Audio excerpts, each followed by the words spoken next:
إن الحمد لله نحمده ونستعينه ونستغفره ونعوذ بالله من شرور أنفسنا ومن سيئات أعمالنا من يهده الله فلا مضل له ومن يضلل فلا هادي له وأشهد أن لا إله إلا الله وحده لا شريك له وأشهد أن نبينا محمدا عبد الله ورسوله أما بعد فإن أصدق الحديث كتاب الله جل وعلا وخير الهدي هدي نبينا وقدوتنا وأسوتنا محمد صلى الله عليه وسلم وشر الأمور محدثاتها وكل محدثة بدعة وكل بدعة ضلالة.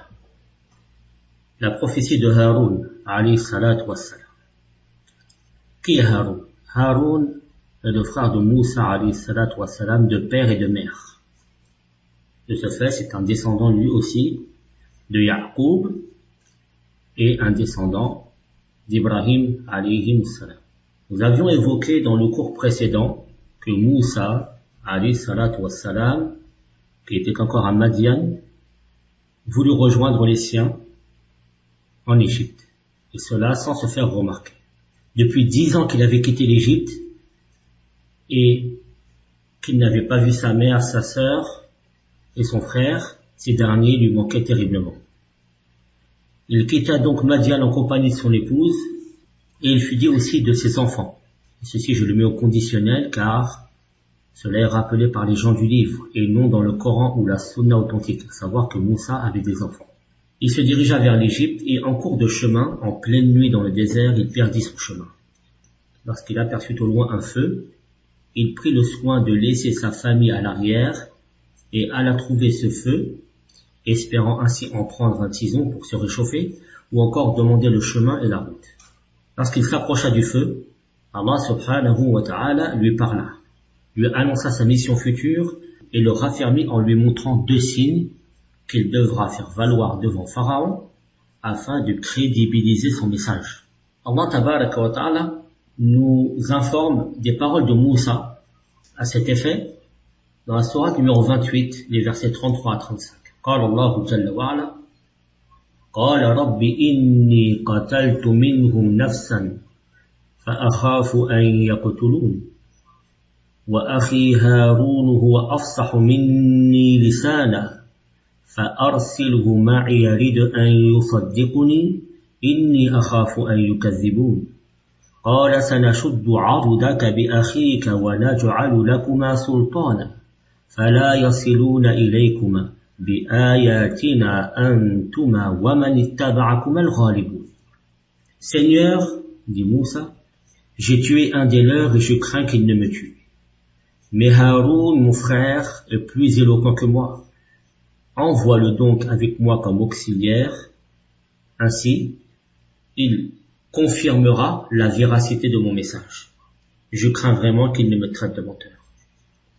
Allah tabaraka wa ta'ala lui répondit alors, nous allons par ton frère te prêter main forte et vous donner à tous deux des arguments irréfutables. Ils ne sauront vous atteindre grâce à nos signes, c'est-à-dire nos miracles. Vous deux et ceux qui vous suivront seront les vainqueurs. Vous deux et ceux qui vous suivront seront les vainqueurs. L'imam Ibn Kathir, rahimahullah tabaraka wa ta'ala, a dit, Allah subhanahu wa ta'ala informe de la réponse de son serviteur et messager Moussa alayhi salatu wassalam lorsqu'il lui ordonna de se rendre chez son ennemi pour lequel il quitta l'Égypte afin de fuir son oppression et son injustice. Ceci lorsque Moussa tua le Copte. C'est pourquoi il dit, Seigneur, j'ai tué un des leurs et je crains qu'il ne me tue. Mais Haroun, mon frère, est plus éloquent que moi. Envoie-le donc avec moi comme auxiliaire, comme soutien, comme aide, pour confirmer la véracité de mon message. Je crains vraiment qu'il ne me traite de menteur. C'est-à-dire, fais de lui un second, un soutien et une aide pour moi, afin qu'il m'assiste et m'aide à leur transmettre ton message, car il est plus éloquent que moi et plus clair dans ses propos. Allah, répondant à sa demande, lui dit alors, nous allons par ton frère te prêter main forte et vous donner à tous deux des arguments irréfutables, autrement dit des preuves. Ainsi, ils ne sauront vous atteindre, c'est-à-dire qu'ils ne pourront vous causer aucun tort, car vous viendrez avec nos signes Et certains savants ont dit, grâce à la bénédiction de nos signes. Vous deux et ceux qui vous suivront seront les vainqueurs. Fin de citation. On remarquera à travers les paroles de Moussa alayhi salatu wassalam qu'il eut deux craintes. La première, une crainte sur les représailles de Pharaon du fait qu'il tua un copte. Et ceci lorsqu'il dit, Seigneur, j'ai tué un des leurs et je crains qu'il ne me tue. La deuxième crainte, c'est le fait d'être démenti par Pharaon et les siens lors de la transmission du message divin. Lorsqu'il dit, je crains vraiment qu'il ne me traite de menteur.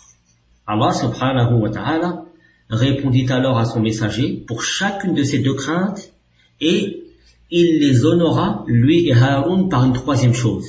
Allah tabaraka wa ta'ala leur répondit en disant, ils ne sauront vous atteindre. Fala yasiluna ilaykuma.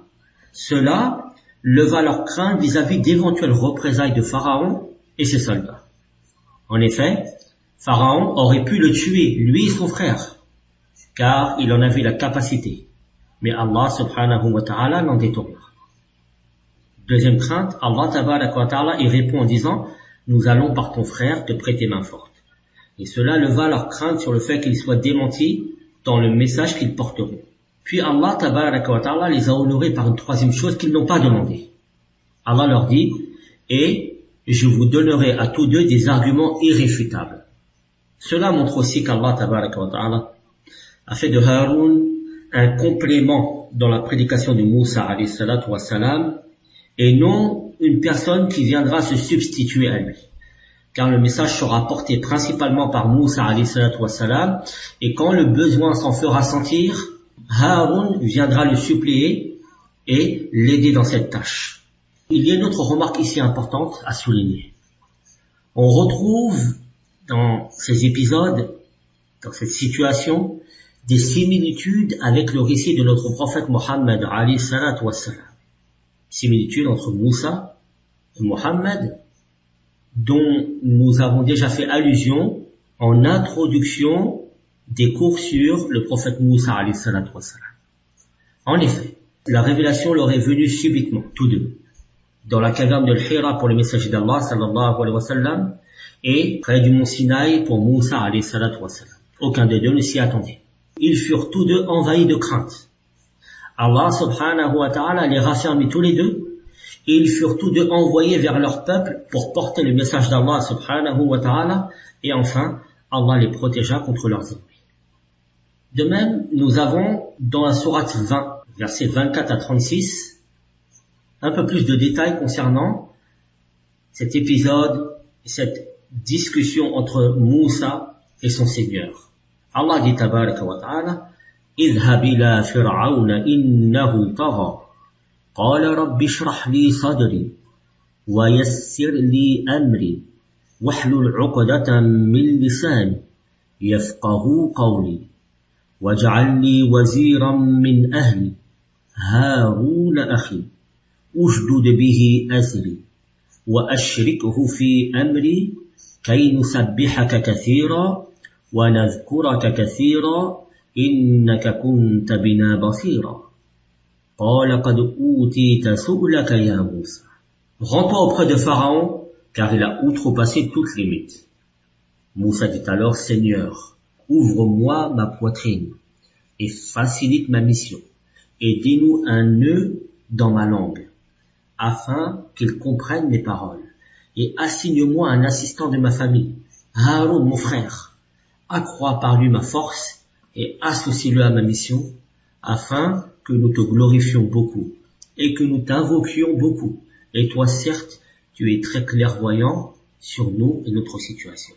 Allah dit alors, tes demandes seront exaucées, ô Moussa. Après lui avoir montré des signes et des miracles évidents, la main qui est ressortie toute blanche et le bâton qui s'est transformé en serpent, Allah ordonna à son messager de se rendre auprès de Pharaon afin de le raisonner et de le guider vers la vérité. Moussa alayhi salatu wassalam implora son Seigneur subhanahu wa ta'ala de lui ouvrir la poitrine. Seigneur, ouvre-moi ma poitrine. Et ceci afin qu'il puisse endurer et supporter d'éventuels préjudices et que son cœur ne se pervertisse pas si cela devait arriver. Que sa poitrine ne se resserre pas car si tel était le cas, il ne saurait guider les gens vers la vérité et son message. Un messager doit être clément, compatissant, patient, et doit savoir garder son sang-froid dans n'importe quelle circonstance. C'est ainsi que les gens seront plus à même d'accepter son message et sa prédication.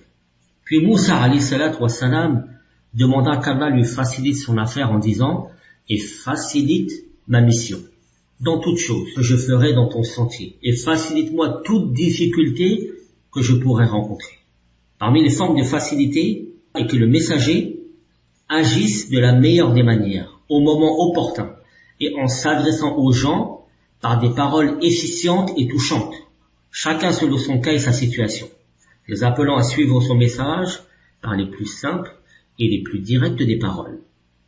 Puis il lui demanda une troisième chose en disant « Dénoue un nœud en ma langue ».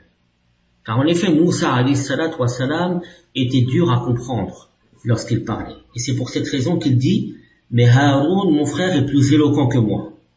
Il demanda donc à Allah subhanahu wa ta'ala de dénouer ce nœud dans sa langue afin qu'il puisse se faire comprendre. Puis il demanda une quatrième chose en disant « Et assigne-moi un assistant de ma famille, Haroun, mon frère. » C'est-à-dire un assistant, un soutien qui me soutiendrait dans ce message divin porté aux Égyptiens.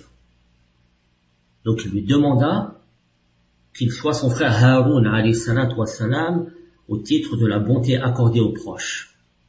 Puis il demandait une cinquième chose en disant « Et associez-le à ma mission », c'est-à-dire à la prophétie, à savoir d'en faire un messager et un prophète comme moi. À la suite de ces demandes, Moussa évoqua le grand bienfait derrière toutes ces demandes en disant « Afin que nous te glorifions beaucoup et que nous t'invoquions beaucoup ». Moussa alayhi salatu wassalam sut que toutes les adorations et même toute la religion ont axé sur l'évocation d'Allah tabaraka wa ta'ala. Il implora donc Allah de l'épauler par son frère, afin que les deux puissent s'entraider à la bonté et à la piété, et qu'ils puissent multiplier l'évocation d'Allah tabaraka wa ta'ala, célébrer sa pureté et autres parmi les formes de louange. Allah jalla wa ala répondit à l'ensemble de ces demandes étant donné la place éminente qu'occupait Moussa alayhi salatu wassalam auprès de lui. De plus, l'imam al-Sa'di rahimahullah tabarak wa ta'ala souligne le fait que Moussa alayhi salatu wassalam avait une parfaite connaissance d'Allah. Il était très perspicace et soucieux de faire le bien, car il savait que si la personne invitée à la vérité était orgueilleuse et têtue, à l'instar de Pharaon, il fallait que le prédicateur jouisse d'une poitrine élargie et d'une mansuétude pleine, pour supporter torts et préjudices, d'une langue éloquente, afin d'exprimer ce qu'il souhaite et désire. Et d'ailleurs, l'éloquence dans cette situation est une caractéristique des plus essentielles, surtout si un dialogue ou un débat venait à survenir, et aussi pour le fait de pouvoir, durant cette occasion, embellir la vérité dans le cœur des gens et enlaidir le faux dans leur cœur afin que les gens s'en détournent. Il savait aussi que le prédicateur avait besoin du secours d'Allah et de son soutien, à savoir qu'il dise les bonnes paroles au bon moment, selon la capacité de compréhension de chacun, qu'il prodigue de bonnes exhortations aux gens, profitables et bénéfiques. Comme il savait que tout cela nécessite un soutien et un renfort, car la voix de deux personnes est plus efficiente que la voix d'une personne isolée, Allah tabaraka wa ta'ala lui accorda comme soutien son frère. Et Allah tabaraka wa ta'ala répondit au-delà de ça à toutes les demandes que Moussa lui adressa. L'imam Sa'di de continuer de dire, si tu regardes le cas des messagers, tu les verras avec ces caractéristiques, notamment le dernier des messagers sallallahu alayhi wa sallam, le prophète Mohammed, qui a atteint le paroxysme en matière de nobles qualités chez un être humain. Il possédait cette poitrine élargie, ce soutien d'Allah, cette éloquence, et il avait des soutiens sur la vérité tels que les compagnons et ceux qui les ont suivis, comme il n'en fut donné à aucun autre prophète. Fin de citation. L'imam Ibn Kathir, rahimahullah tabaraka wa ta'ala, revient sur les versets précédents et dit, on rapporte que Moussa alayhi salatu wassalam avait un défaut d'élocution parce qu'enfant, il s'était brûlé la langue avec une braise. Un jour, Pharaon voulut éprouver son intelligence, car il lui avait tiré la barbe. D'ailleurs, il avait voulu le tuer bien auparavant, mais son épouse lui rétorqua, ce n'est qu'un enfant. Donc, Pharaon voulut l'éprouver. Il l'éprouva en mettant devant lui une datte et une braise. Moussa allait prendre la date, mais un ange détourna sa main vers la braise, qu'il prit et mit sur sa langue, ce qui provoqua ce défaut d'élocution. Moussa demanda donc à Allah de lever une partie de ce défaut suffisamment pour qu'il puisse se faire comprendre, mais sans pour autant demander qu'il disparaisse totalement. L'imam Hassan al-Basri, rahimahullah tabarak wa ta'ala, a dit « Les prophètes ne demandent qu'en fonction de la nécessité, ni plus ni moins. C'est pourquoi le défaut d'élocution de Moussa ne disparut pas totalement. » Et c'est pour cela que Pharaon, qu'Allah l'enlaidisse, voulut rabaisser Moussa lorsqu'il dit « Am ana khayrun min hada alladhi huwa mahinun wa la yakadu yubin » dans la sourate 43, le verset 52, « Ne suis-je pas meilleur que ce misérable qui sait à peine s'exprimer » en reprenant ce défaut d'élocution de Moussa alayhi salatu wassalam. C'est-à-dire qu'il ne sait pas exprimer clairement ce qu'il veut ou communiquer ses pensées et ses sentiments. Moussa alayhi salatu wassalam dit ensuite وَاجْعَلْ لِي وَزِيرًا مِنْ أَهْلِي هَارُونَ أَخِي أُشْدُدْ بِهِ أَزْرِي وَأَشْرِكْهُ فِي أَمْرِي كَيْ نُسَبِّحَكَ كَثِيرًا وَنَذْكُرَكَ كَثِيرًا إِنَّكَ كُنْتَ بِنَا بَصِيرًا قَالَ قَدْ أُوتِيتَ سُؤْلَكَ يَا موسى. Sourate 20, les versets 29 à 36. Et assigne-moi un assistant de ma famille, Haroun mon frère, accrois par lui ma force et associe-le à ma mission, afin que nous te glorifions beaucoup et que nous t'invoquions beaucoup, et toi certes tu es très clairvoyant sur nous. Allah dit alors, ta demande est exaucée au Moussa. Ce sont les versets que nous avons expliqués un peu auparavant. Ibn Kathir dit en commentaire de ces versets, nous t'accordons tout ce que tu as demandé. C'est en raison de sa noblesse auprès de son Seigneur, lorsqu'il demanda que son frère Haroun reçoive la révélation. C'est là certes un grand honneur. Puis Allah dit de Moussa alayhi salatu wassalam, wa kana inda Allahi wajiha, la sourate 33, le verset 69, car il était honorable auprès d'Allah. Et Allah dit tabaraka wa ta'ala dans la sourate 19, le verset 53, wa wahabna lahu min rahmatina akhahu Haroun nabiyya. Et par notre miséricorde, nous fîmes de son frère Haroun un prophète. L'imam Ibn Kathir rapporte un athar, c'est-à-dire une tradition de Aïcha, sans chaîne de transmission. Donc cette parole d'Aïcha est à prendre au conditionnel. La mère des croyants, Aïcha radiyallahu anha, aurait entendu un homme dire aux gens qui se rendaient au pèlerinage, quel est l'homme qui fait preuve du plus de bonté envers son frère. Les gens se turent, ne sachant la réponse. Et Aïcha radiyallahu anha dit alors aux gens autour de son palanquin. Le palanquin, c'est l'espèce d'habitacle qu'on le mettait sur le dos des chameaux afin que les femmes puissent voyager à l'intérieur sans être sujettes au regard des gens. Alors qu'elle était dans son palanquin, elle répondit. Et elle dit, c'est Moussa, fils de Imran. Lorsqu'il intercéda pour son frère Haroun et qu'il reçut la révélation, Allah subhanahu wa ta'ala dit, et par notre miséricorde, nous fîmes de son frère Haroun un prophète. C'est ainsi que Haroun alayhi salam deviendra un prophète au même titre que Moussa alayhi salatu wassalam, et nous entamerons inshallah tabarak wa ta'ala dans le prochain cours cette fameuse rencontre avec le pharaon et tous les événements qui suivront par la suite inshallah tabarak wa ta'ala. Nas'allahu jalla wa ala an yuwaffiqana lima yuhibbuhu wa yardah wa nas'aluhu tabarak wa ta'ala al-huda wat-tuqa wal-'afafa wal-ghina wa subhanaka allahumma wa bihamdik ashhadu an la ilaha illa ant astaghfiruka wa atubu ilayk. Wassalamu alaikum wa rahmatullahi wa barakatuh.